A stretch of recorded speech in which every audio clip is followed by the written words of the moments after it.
Big weekend coming up for the program, FIU and FAU, as the Panthers look for win number 7. Coach, for all the adversity you guys faced in the first half and throughout the game against Old Dominion, when it came down to it, your team put themselves in a position to win, and that was encouraging moving forward. Yeah, I tell you, it's one of the things that I think that I really like about this football team is that they absolutely love to compete. And they realized we dug ourselves in a big hole. We put ourselves in a tough situation, but they fought to the very end, scoring the touchdown, getting the onside kick, getting a chance to get a Hail Mary, and you never know. I mean, every time you turn on the TV on the weekend, somebody does that, and it actually, they actually end up succeeding and winning the game. But, we've got to play better than what we played in that ball game, and we've got to do all the things where we quit self-destructing, the penalties and the turnovers and those kinds of things.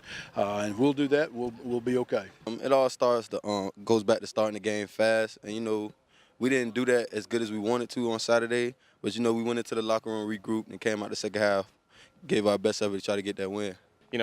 I think Coach said we held them like 32 yards on defense or something in the third quarter, but that just says a lot about the team, that we don't quit and we're just going to keep fighting no matter what the situation is. And the fact that we had the ball with a minute 30 down 2 touchdowns, and we gave us a chance on the last Hail Mary to tie the game and go into overtime. But it's just resiliency, and it shows the strength and conditioning program over the summer and over the years that it's just built us up and our toughness. I just feel like guys were disappointed in themselves, really, because we know we could do better. We know we could do way better as a team, and I think little things happened that we could control, that we let get away from us, that kind of cost us the game. So we came out today with a set mindset and came out here to practice hard and get ready for this week.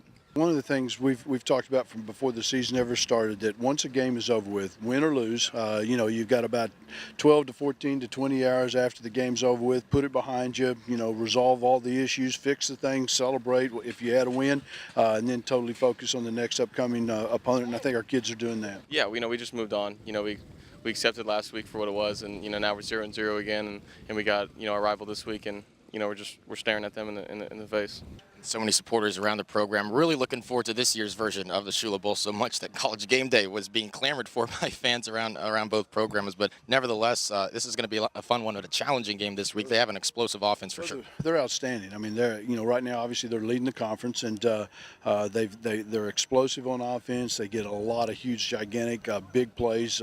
Wide receivers, running backs are outstanding. Quarterbacks having a terrific year. They've played several different guys. Yeah, those guys have improved a lot from last season. They got a new coach, Lane Kiffin. He's doing a great job with those guys. They're one of the best offenses in our conference, but honestly, we just come out here focused, worried about ourselves, come out, execute the scheme as well as we go over it, and then look to come out and have a great game on Saturday. They're well coached, because you can tell that because of their guys, they're making plays, and they're in the right spots, and they're off to a great year, and I imagine that we're going to get their best performance, and I think they're going to get ours. So it's going to be a great game, and I'm looking forward to it. It means a lot because it's my last time I can say I was a part of it, you know what I mean? So, of course we want to come out with a win. We're going to play our hardest and look to come back with that trophy. They're playing, really, really well, and one of the things is defensively they're stingy. They don't give up a lot of big plays, and that's a good format. Hope to see a lot of Panther fans up in Boca Raton this Saturday night.